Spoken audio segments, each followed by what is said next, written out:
घरे कुछ नहीं लैला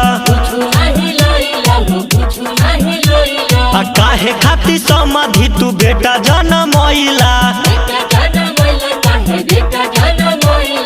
अब मिलके सखी सब गाड़ी दी हसन सखी दूल्हा के बहिनी छिनार बारिसन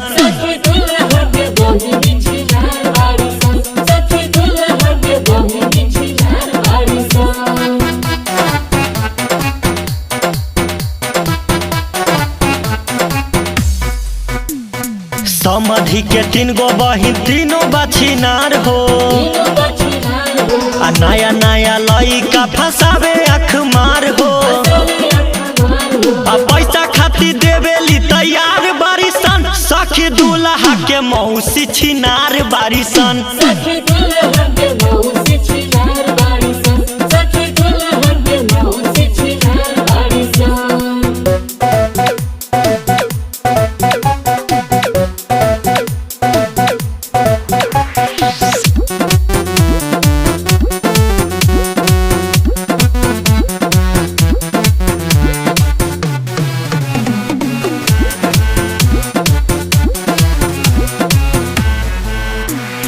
बच्चा जनमावे खाली समाधि के आवे